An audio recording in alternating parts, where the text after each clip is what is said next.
माथुरीं गोष्ठवाटिं राधाकुण्डं गिरिवरमहो राधिका माधवाशां प्राप्तो यस्य प्रथितकृपया श्रीगुरुं तं नतोऽस्मि। आददानस्तृणन्दन्तैदं जाते पुनः पुनः श्रीमद्रूपपदाम्भोजो भूरिष्यां जन्म जन्मनि। वाञ्छाकल्पतरुभ्यश्च कृपासिन्धुभ्यैव च पतितानां पावनेभ्यो वैष्णवेभ्यो नमो नमः। नमो महावदान्याय कृष्णप्रेमप्रदायते कृष्णाय कृष्णचैतन्य नाम्ने गौरत्विषे नमः। आजानुलम्बितभुजौ कनकावदातौ संकीर्तनैकपितरौ कमलायताक्षौ विश्वम्भरौ द्विजवरौ जुगधर्मपालौ वन्दे जगत्प्रियकरौ करुणावतारौ। हे कृष्ण करुणा सिन्धो दीनबन्धो जगत्पते गोपेश गोपिकान्त राधाकान्त नमस्तुते। तप्तकाञ्चन गौरंगी राधे वृन्दावनेश्वरी वृषभानुसुते देवी प्रणमामि हरिप्रिये। नारायणं नमस्कृत्य नरं चैव नरोत्तमं देवीं सरस्वतीं व्यासं ततो जयमुदीरयेत्।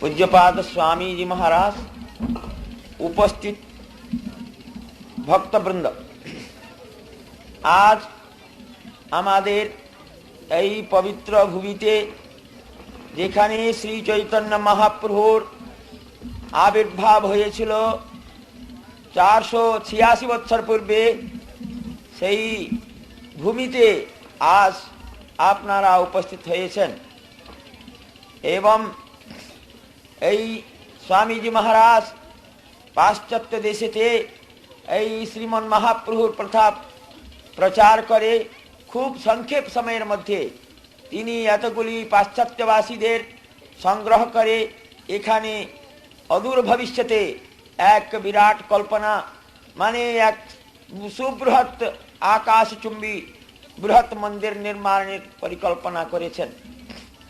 এইটি সৌভাগ্যের কথা যে আমাদের এই দেশেতে এত বড় বৃহৎ মন্দির আর হবে না, কেননা শ্রী চৈতন্য মহাপ্রভু বাংলাদেশ কেন সমগ্র পৃথিবীকে যে দান করেছেন, তিনি মহাবদান্য। নমো মহাবদান্যায় কৃষ্ণ প্রেম প্রদায়তে কৃষ্ণায় কৃষ্ণ চৈতন্য নামনে গৌরত্বিষে নমঃ। শ্রী চৈতন্য মহাপ্রভু যে দান করেছেন সেই দানটি কি না কৃষ্ণ প্রেম। সেই প্রেম বর্তমান যার অধিনায়কত্বে পাশ্চাত্য দেশে প্রচারিত হচ্ছে, তিনি এই মহাপুরুষ। এই কথা তিনি সর্বত্র পৃথিবীর সর্বত্র চৈতন্য মহাপ্রভু বলেছেন যে পৃথিবীতে আছে যত নগরাদি গ্রাম সর্বত্র প্রচার হইবে মোর নাম। এই নাম আজ পৃথিবীর সর্বত্র প্রচার হচ্ছে। এই মহাপুরুষ এই সমস্ত কথা মহাপ্রভুর কথা যেই বাংলাদেশেতে মহাপ্রভু নবদ্বীপেতে নদিয়া জেলায় অবতীর্ণ হয়ে সমগ্র ভারতবর্ষেতে মহাপ্রভুর কথা প্রচার করেছেন এবং সেই মহাপ্রভুর কথাই আজ সমগ্র পৃথিবীতে প্রচারিত হচ্ছে। এইটি বড় অভূতপূর্ব এবং ভবিষ্যতে এই রকম একটি অবদান আর অন্য কে করবে কিনা বুঝতে পারি না। এই জন্যই আমরা এই ভূমিতে আমরা এখানে উপস্থিত হয়েছি। বহু লোকের সমাগম হয়েছে, তারা সর্বদা হরিনাম সংকীর্তন করছেন বিভিন্ন উপায়েতে, আর এই মহাপ্রভুর কথা প্রচারিত হচ্ছে। আজকে যে প্রদর্শনী হবে সেই প্রদর্শনীতে দেখবেন পাশ্চাত্য দেশেতে লোকে কিভাবে মহাপ্রভুর কথা প্রচার করছে এবং পাশ্চাত্য দেশবাসী কিভাবে মহাপ্রভুর কথা শ্রবণ করছে। এইটি মহাপ্রভুর যে বাণী তারই প্রচার হচ্ছে। যে মহাপ্রভুর বাণী যে তিনি বলছেন কৃষ্ণ কনসিয়াসনেস মানে হলো জীবের স্বরূপ হয় কৃষ্ণের নিত্যদাস, কৃষ্ণের তটস্থা শক্তি ভেদাভেদ প্রকাশ। মহাপ্রভুর অন্তরঙ্গ সনাতন গোস্বামী পুরী ধামেতে কাশী ধামেতে শ্রী চৈতন্য মহাপ্রভুকে জিজ্ঞাসা করলেন যে কে আমি, কেন আমায় যারে তাপত্রয়, ইহা আমি নাহি বুঝি কইছে হিত হয়, আপনার হিতাহিত কিছুই না জানি, গ্রাম্য ব্যবহারে পণ্ডিত তাই সত্য মানি। আমি গ্রাম্য ব্যবহারে পণ্ডিত বটে, কেননা এতদিন যাবৎ আমি হুসেন শাহ বাদশাহর মন্ত্রী ছিলাম, ব্যবহারিক জ্ঞান আমার পরিপূর্ণ আছে, আমি মূর্খ নই, কিন্তু আমার স্বরূপটি কি আমি জানি না। তখন মহাপ্রভু বললেন যে তোমার স্বরূপ হচ্ছে জীব স্বরূপ, তুমি নিত্য কৃষ্ণ দাস, তুমি কৃষ্ণকে ভুলে এই জগতে এসে এই প্রকার হাবুডুবু খাচ্ছ।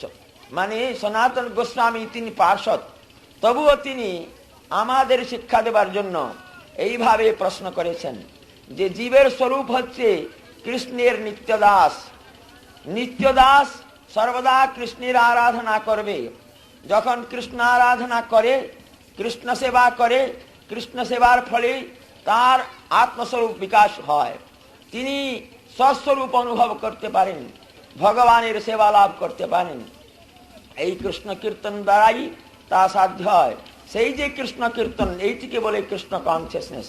মানে একটা শব্দ শুনিয়ে মনে করবেন না যে এটা একটা নূতন করে তৈরি হয়েছে। অনাদিকাল থেকে জীবের স্বরূপ ধর্ম হচ্ছে ভগবানের সেবা করা। জীব অনাদি বহির্মুখ হয়ে এই জগতেতে বিষয়াবদ্ধ হয়ে বিষয় চিন্তা করে কৃষ্ণকে ভুলে গিয়েছে।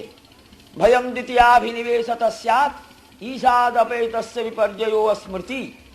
জীব বর্তমান ভয়েতে বিহ্বল হয়ে পড়েছে, তার কারণ হচ্ছে যে ভগবানকে ভুলে গিয়েছে জীব। এক হচ্ছে যে তার স্বরূপ, নিজের স্বরূপ ভুলে গেল।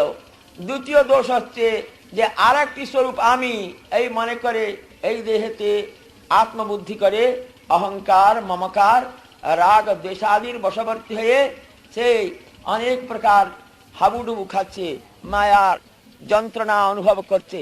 এ মায়া যন্ত্রণা থেকে তার উদ্ধার হবে যদি সে সদ্গুরুর কৃপা, ব্রহ্মাণ্ড ভ্রমিত কোনো ভাগ্যবান জীব গুরু কৃষ্ণ প্রসাদে পায় ভক্তিলতা বিষ। এই মতো অনাদিকাল জগৎ ভ্রমণ করতে করতে সৌভাগ্যবশত যদি সে গুরুর কৃপা লাভ করে, তাহলে তার স্বরূপ ধর্ম, আত্মধর্ম উপলব্ধি করতে পারে। সেই আত্মধর্ম হলো কৃষ্ণ কনসিয়াসনেস। যে কৃষ্ণকে ভুলে জীব অনাদি বহির্মুখ হয়ে এ মায়ার অধীনেতে তাপত্রয় অনুভব করছে, যদি সে কৃষ্ণ দিকে ফিরে যায়, কৃষ্ণের সেবা করে, কৃষ্ণের সেবানন্দ লাভ করে, তাহলে তার এই মায়া বন্ধন থেকে ছুটি হওয়া সম্ভব এবং তার আর সংসার বন্ধন নাই। এই কথাই তিনি প্রচার করছেন। এই কথা শুনেই এই সমস্ত পাশ্চাত্য দেশবাসী, সুদূর আমেরিকান দেশবাসী, যাদের পূর্বপুরুষরা ভগবানের নাম কি, কৃষ্ণ কীর্তন কি জানতো না, তারা এখন অহর্নিশি হরিনাম কীর্তন করছে। শুধু হরিনাম কীর্তন নয়, তারা আচারবান হয়ে, কেননা ভগবান বলছেন, গৌর সুন্দর বলছেন, আচার বিচার ছাড়া ভগবানের কথা আমরা আলোচনা করতে পারি না। সুতরাং আচরণপূর্বক তারা বর্তমান নাম সংকীর্তনেতে আত্মনিয়োগ করেছে। তারা সমর্পিত আত্মা। যেরকম তাদের যে সপচো দ্বিজশ্রেষ্ঠ হরিভক্তি পরায়ণ, যে চণ্ডালও যদি হরিভক্ত হয় তাহলে সে ব্রাহ্মণ শ্রেষ্ঠ। আমরা মনে করব না ইয়ারা বাইরের লোক, বিদেশের লোক, ইয়ারা বর্ণবাহ্য, এদের কোনো প্রকার বৈষ্ণবতাতে অধিকার নাই, কিন্তু এদের অধিকার আছে। নৃমাত্র মানব মাত্রকে ভগবত নাম কীর্তনেতে অধিকার আছে, ভগবত সেবার অধিকার আছে, ভগবত ভক্তিতে অধিকার আছে। তারা সেই সমস্ত লাভ করেছে। সুতরাং যারা ব্রাহ্মণোত্তম, যেহেতু এরা সেই ভক্তি মার্গের যে সমস্ত কথা বিধি রয়েছে, সে বিধিগুলি পালন করছে। কেবল পালন করছে না, তারা সর্বদা আত্মসমর্পণ করে, সর্বদা হরিকীর্তন করছে, নিরন্তর হরিকীর্তন করছে। কেবল যে কীর্তন খোল করতে হলে কীর্তন করবে তা নয়। আপনারা দেখবেন যে যখন কীর্তন থাকে না, তখন হরিনাম ঝোলা নিয়ে হরিসংকীর্তন জপ করছেন, আর যার সঙ্গে দেখা হবে কৃষ্ণ বিষয় কথায় জিজ্ঞাসা করছেন, আর কৃষ্ণ কথাই আলোচনা করছেন। সুতরাং এরা বর্ণবাহ্য নয়। এই কথা নিয়ে চৈতন্য মহাপ্রভু কা বল্লভাচার্যের সঙ্গে যখন দেখা হয়, বল্লভাচার্য একজন বৈদিক পণ্ডিত ব্রাহ্মণ, তিনি রূপ সনাতনকে দেখে বলছেন চৈতন্য মহাপ্রভু এদের স্পর্শ করবেন না, যেহেতু এরা শূদ্র, কিন্তু তারা শূদ্র নয় এইটি। আর বল্লভাচার্য বললেন কেন না, এরা তো সর্বসময় সবসময় হরিনাম কীর্তন করছে, সুতরাং এরা শূদ্র কি করে হতে পারি? এত বড় পণ্ডিত বল্লভাচার্য সম্প্রদায়ের প্রতিষ্ঠাতা, তিনি বলছেন যে এরা শূদ্র নয়, শূদ্র হতেই পারে না, কেননা সর্বদা নিরন্তর যার মুখে হরিনাম কীর্তন হচ্ছে সে কি করে শূদ্র হবে? যত ব্রহ্ম সাক্ষাৎ কৃতনিষ্ঠয়াপি বিনাশ মায়াতি বিনান ভোগই অপৈতি নাম স্ফুরণেন তত্ত্বে প্রারব্ধ কর্মেতি বিরোধী বেদ। বলছেন যে যারা ব্রহ্ম দর্শন করে তাদের পর্যন্ত প্রারব্ধ নষ্ট হয় না, কিন্তু ভগবত ভক্তি প্রভাবেতে প্রারব্ধ নষ্ট হয়। তেপু তপস্তে জুহুবু সুস্নুরার্যা, মানে যারা ভগবত নাম ব্রহ্মানুচুর নাম গুণন্তি যেতে, ব্রহ্ম নাম ভগবত নাম যারা কীর্তন করছেন তারা সর্বদাই তপস্যা করছেন বা যজ্ঞ করছেন, যজ্ঞ ফল পাচ্ছেন।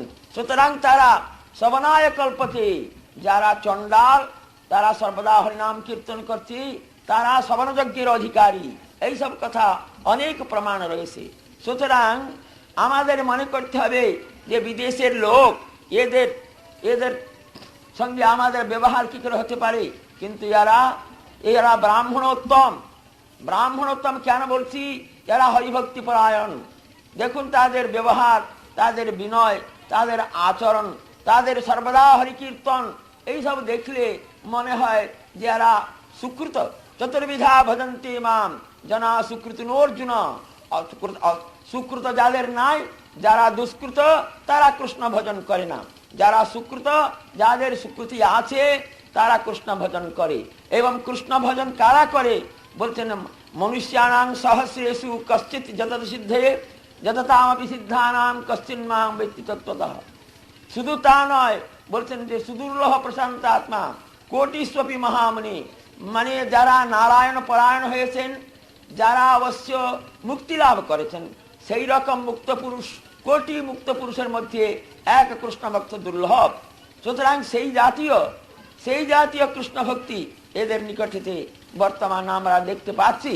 সুতরাং যারা বিদেশে আগত বলে এদের আমাদের ঘূর্ণ নয়, এদেরকে ঘৃণা করতে হবে না। এরা বৈষ্ণব, এরা ভগবানের কথা কীর্তন করছে, অন্য নাম কথা কীর্তন করছে না। সুতরাং এদের নিকটে আমাদের বহু কথা শিখবার আছে। আমরা তো এই দেশের লোক, বাংলাদেশের লোক, বাংলাদেশেতে মহাপ্রভুর অবতার, কিন্তু বাংলাদেশ মহাপ্রভুর কথা নিচ্ছে না। কিন্তু যারা সুদূর পাশ্চাত্য দেশেতে, আমেরিকা দেশেতে জন্ম লাভ করেছে, তারা মহাপ্রভুর কথা নিয়ে এই দেশে এসে আমাদেরকে হরিকীর্তন কিভাবে করতে হয় শিখাচ্ছে। কথা গানম নাট্যম গমনম বলে আছে যে বৃন্দাবনেতে যে সমস্ত প্রাণীরা আছেন, মনুষ্য, স্ত্রী, পুরুষ, তাদের কথাই এক গান, এবং গমন তারা চলাফেরা করে, সেইটি একটা নাট্যশাস্ত্র হয়। যেরকম ভরতনাট্য শাস্ত্র রয়েছে সেই রকম নাট্য। তারা বর্তমান যে নৃত্য করেন, এই নৃত্য কেউ হয়তো একটা ইনস্টিটিউশন করে, একটা স্কুল ওপেন করে, সেখানে নাট্য শিক্ষা দেয়নি, বা হরিকীর্তন কিভাবে করতে হয় এগুলি স্বতই তাদের এসে যাচ্ছে। সেবন মুখে হি জিহ্বাদু স্বয়মেব স্ফুরত্যদ, সেবন মুখ বৃত্তি আশ্রয় করে তারা এই কীর্তনের অধিকার লাভ করেছে। এদের কীর্তন দেখলে মনে হয় যে নিশ্চয়ই মহাপ্রভু যখন প্রকট ছিলেন তখন এইভাবে নৃত্য কীর্তন প্রচার হয়েছে। মহাপ্রভু দেশে দেশে, বাড়ি বাড়িতে, প্রতি গ্রামেতে এইরকম নগর কীর্তন করতেন। তার ভাবেতেই আজ বাংলাদেশেতে কিছু কিছু কীর্তন আছে। সুতরাং সেই জাতীয় কীর্তন আবার এখন দেখা যাচ্ছে, এইটি মহাপ্রভুর করুণা।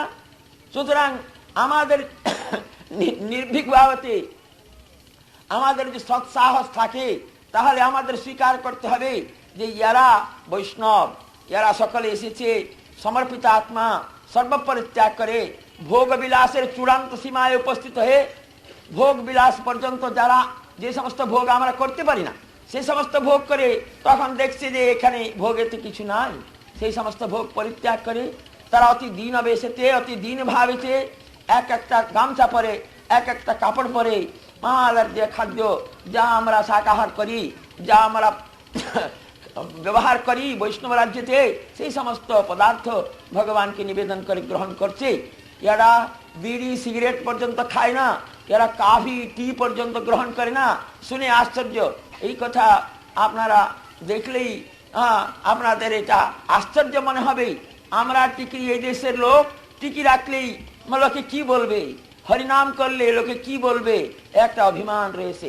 তিলক করি না, মালা ধারণ করি না, কিন্তু এরা নির্ভীক ভাবেতে মালা ধারণ করছে, হরিনাম কীর্তন করছে এবং ভগবানের কথা প্রচার করছে। সুতরাং এরা আমাদের নমস্য, এরা আমাদের পূজ্য। এই দেশেতে এদের নিকট আমাদের শুনবার কথা অনেক আছে। সুতরাং আপনারা শুনুন, এই পূজনীয় স্বামীজি আর শুধু ভারতবর্ষেতে কেন, সমগ্র পৃথিবীতে এই নাম অতি সংক্ষেপ 4-5 বছরের মধ্যে 85টি স্থান নির্মাণ করেছেন। সেই সমস্ত কেন্দ্রেতে এই হরিনাম প্রচারিত হচ্ছে। আরো একজন বৈজ্ঞানিক বলেছেন জাপানের, যে যদি এইভাবেতে এই কীর্তন প্রচার হতে থাকে তাহলে 1981 সাল যখন আসবে তখন পৃথিবীর প্রতি কোণায়, প্রতি গ্রামেতে এই কথা প্রচার হবে। এত কথা প্রচার যদি না হতো তাহলে এতগুলি লোক কি করে এখানে এসে উপস্থিত হবেন? এইটি মহাজনীদের বাক্য। ভক্তি বিনোদ ঠাকুর বলেছেন যে শ্বেতাঙ্গরা এসে এখানে এই ভক্তদের আলিঙ্গন দিয়ে কবে কৃষ্ণ কীর্তন করে নাচবেন, সেই নাচছেন এখন। ভক্তি বিনোদ ঠাকুরের ইচ্ছা এখন পূরণ হচ্ছে, ভক্তি সিদ্ধান্ত সরস্বতী গোস্বামীর ইচ্ছা এখন পূরণ হচ্ছে। তার যার দ্বারা পূরণ হচ্ছে তিনি সেই মহাপুরুষই মনে করতে হবে, অন্য প্রকার চিন্তা করতে হবে না। কেননা দেখুন কতগুলি লোক তারা পাশ্চাত্য দেশে থেকে এসে এইভাবে কীর্তন করছেন। আমরা দেখিলেই এদের, আমাদের ভিতরে তো এগুলি ছিল, কিন্তু আবার জেগে উঠাচ্ছে এরা, নাম সংকীর্তন করে, যে নাম সংকীর্তন করুন। এইটি হলো কৃষ্ণ কনসিয়াসনেস এর উদ্দেশ্য। এই উদ্দেশ্য যে ইংলিশেতে কৃষ্ণ কনসিয়াসনেস মানে লোকে মনে করবেন যে একটা ফরেন থেকে একটা জিনিস এনেছেন, কিছু নয়। যে এটি আপনার ধর্ম, আমার ধর্ম, এটি আত্মার ধর্ম, জীবের ধর্ম। এটি এই ধর্মটাকেই এইভাবে প্রচার হচ্ছে। সুতরাং মহাপ্রভুর কথা এই, শ্রী ভক্তি সিদ্ধান্ত সরস্বতী, রূপ গোস্বামী, রূপানুগ বৈষ্ণব গণের কথা এই, আর ভক্তি বিনোদ ঠাকুরের কথা এই, আর বর্তমান আচার্য যিনি এই কনসিয়াসনেস, যিনি ফাউন্ডার আচার্য, তিনি এইসব কথা নির্ভীক ভাবেতে এই সমস্ত কথা প্রচার করছেন। যে তার কথা, তিনি যে কৃষ্ণ যে ভগবান, এইটিকে তিনি জোর এতে তিনি স্থাপন করছেন। যে শুনুন, আপনারা গীতা পড়বেন, ভাগবত পড়বেন, উপনিষদ পড়বেন, কিন্তু ভগবান যে সচ্চিদানন্দ মূর্তি, এইটিকে স্থাপন করতে পশ্চাৎপদ হবেন না। আপনারা প্রথমে কৃষ্ণকে স্থাপন করুন। কৃষ্ণ কি? কৃষ্ণের স্বরূপটি কি? কৃষ্ণ স্বরূপটি ব্রহ্ম সংহিতাতে বলেছেন, অনাদি আদি গোবিন্দ সর্বকারণ কারণম ঈশ্বর পরম কৃষ্ণ। ঈশ্বর কে? परमेश्वर के? परमेश्वर हरेन श्री कृष्ण। की प्रकार श्री कृष्ण? ना सब श्याम सुंदर मूर्ति, मुरलीधारी, तार एक रूप आछे, তিনি সচ্চিদানন্দ মূর্তি, সেই মূর্তিকে স্থাপন করছে নির্ভীক ভাবে। আমি দেখি, আমি শুনলাম, কয়েকটি বক্তৃতা শুনেছি এবং তার লেখাতেও দেখছি, এইভাবেতে নির্ভীক ভাবেতে এই কৃষ্ণ যে ভগবান এবং কৃষ্ণের যে সচ্চিদানন্দ মূর্তি স্থাপন নির্ভীক ভাবে স্থাপন করা, তাও সুদূর পাশ্চাত্যেতে কোনো আচার্য আজ পর্যন্ত এইভাবে প্রচার করেননি। তিনি যে কৃষ্ণ সম্বন্ধে দুটো বই, অতি মূল্যবান গ্রন্থ তিনি ইংলিশে লিখেছেন, অনেকগুলি ছবি তাতে দেওয়া হয়েছে। সেই কথা পাশ্চাত্য দেশের লোক সকলে পড়ছে, সকলে আশ্চর্যান্বিত হচ্ছে যে এইরকম কৃষ্ণের কথা পরিবেশন করবে, এর পূর্বে কোনো আচার্য করে নাই। পাশ্চাত্য দেশবাসীকে কৃষ্ণ সম্বন্ধে এই প্রকার কথা বলবার লোক আজ পর্যন্ত জন্মায় নাই। এইটি বড় আশ্চর্যের কথা। সে সকলেই মাসেতে 6 লক্ষ টাকার গ্রন্থ এই কৃষ্ণ কথা লোকে শুনছি, খরিদ করে শুনছে, মানেই পয়সার কথা দিকে দেখবেন না। দেখুন কতগুলি লোক কৃষ্ণের কথা শুনতে আগ্রহান্বিত। এইটি দেখুন যে এই কৃষ্ণ কথাই কীর্তন করতে হবে। এইটি মহাপ্রভু বলেছেন, আরাধ্য ভগবান ব্রজেশ তনয় তদ্ধাম বৃন্দাবনম। মহাপ্রভু বলেছেন নন্দনন্দন কৃষ্ণের উপাসনা করো, সেই কথাই এখন নন্দনন্দন কৃষ্ণের উপাসনা করো, এই কথার উপরে জোর দেই প্রচার চলছে। আর তারপরে ভজন সাধন কৃষ্ণ কীর্তন, আর অন্য কিছু নেই। শ্রেয় মার্গ এই হলো নাম সংকীর্তন। কলিযুগেতে, সমস্ত যুগেতে, কিন্তু কলিতে অধিকত নাম সংকীর্তনই একমাত্র সাধন। এই সাধ্য মানে মানে কথা হচ্ছে যে সাধন মানে স্বস্বরূপে যেটাকে আছে সেটাকে প্রকাশ করা, এইটি হলো সেই বিষয়গুলি মহারাজ বলছেন। এবং এই কথা জগতে প্রচার হচ্ছে, লোকে শুনছে। যে লোকে শুনতো না আগে, কিন্তু শুনতো না মানে পরিবেশন করবে এমন যোগ্য ব্যক্তি কেউ আজ পর্যন্ত পাশ্চাত্য দেশে গিয়ে এই সমস্ত বিতরণ করে নাই। তারা শুনে আশ্চর্যান্বিত হচ্ছে, লোকে চাইছে আরো শুনবে, কিন্তু তাদের সমস্ত শ্রোতাদিগের মনতুষ্টি করা, তাদের নিকটে গিয়ে কথা বলবার লোক অভাব।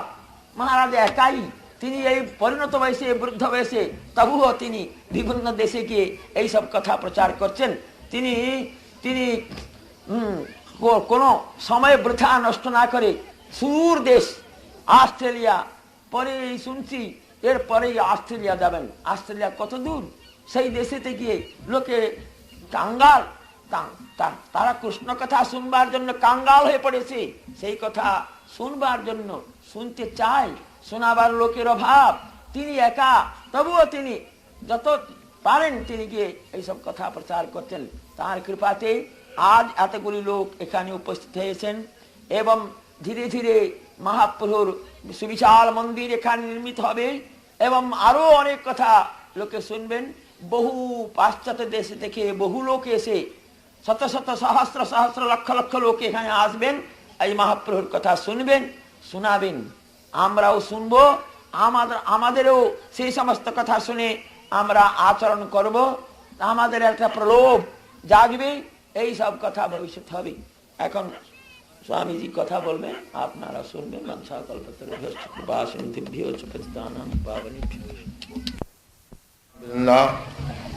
মাতৃবৃন্দ, আপনারা অনুগ্রহ করে আমাদের এই সমস্ত কৃষ্ণ ভাবনা অমৃত সঙ্গের কথা শুনবার জন্য এসেছেন, তার জন্য ধন্যবাদ। আমার এখানে শিষ্যরা যারা আছেন তারা বাংলা ভাষা বোঝে না,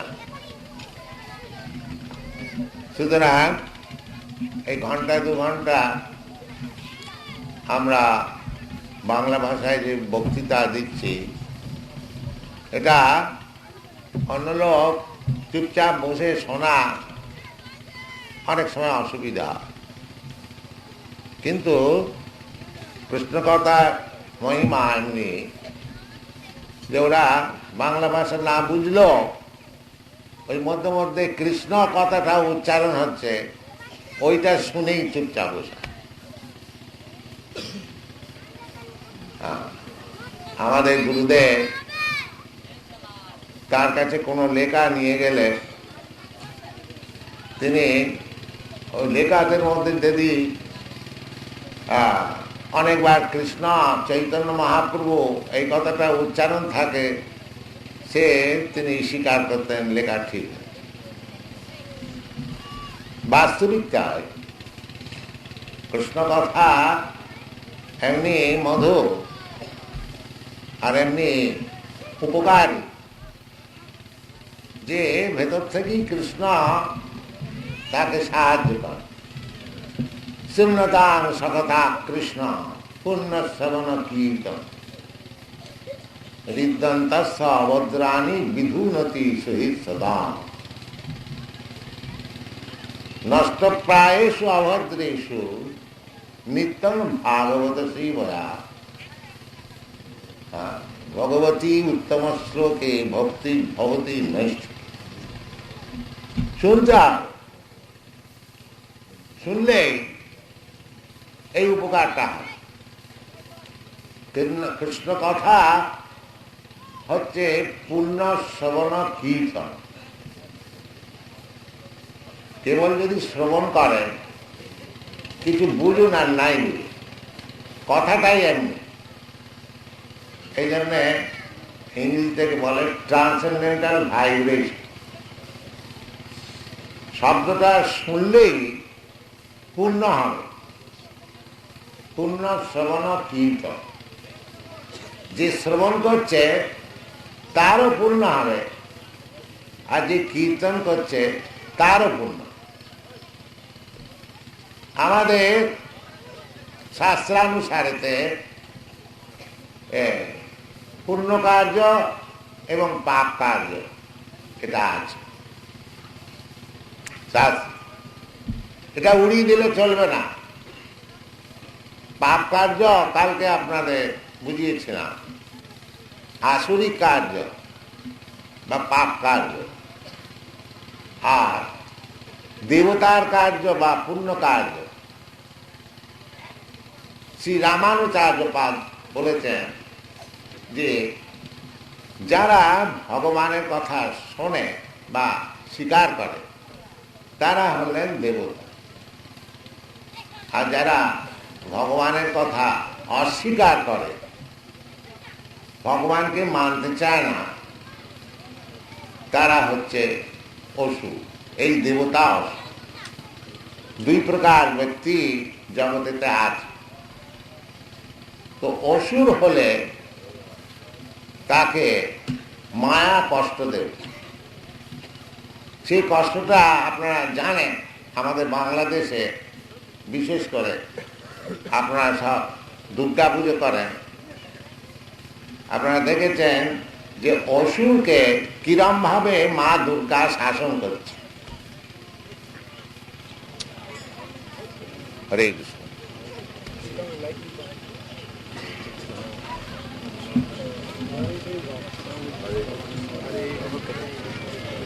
এখনই লাইট আসবে, আপনারা বসুন, একটু বসুন।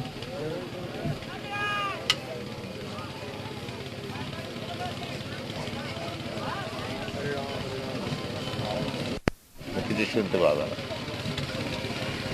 একটা মহা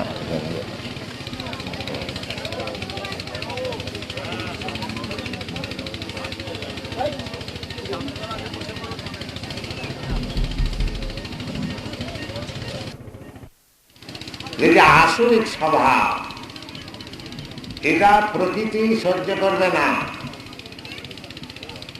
এটা জগতের নিয়ম।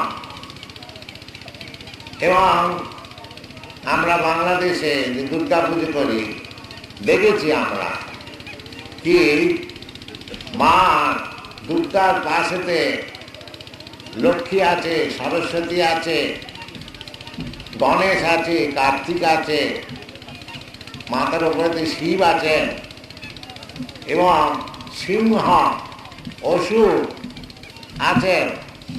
আর মা দুর্গা কি করছেন, তার হাতেতে 10 হাতে 10 রকম অস্ত্র আছে,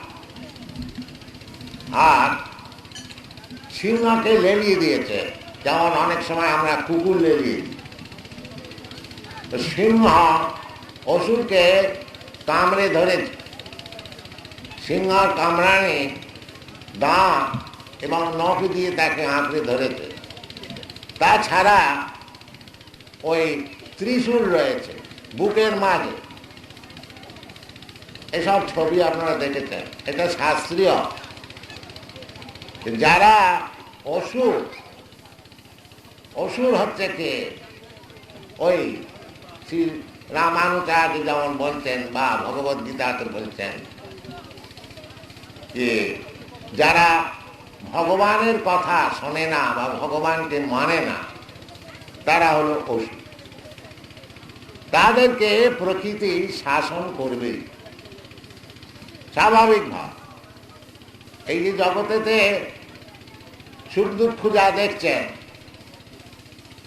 এ কেবলমাত্র ভগবত ভক্তিহীন হওয়ার কারণ। ভগবত ভক্তিহীন জাতি জপস্তপ ক্রিয়া অপ্রাণস্য হি দেহস্য মণ্ডনম লোকরঞ্জন। খুব জাতিগত হিসেবেতে খুব বড় হন, খুব সায়েন্টিস্ট হন,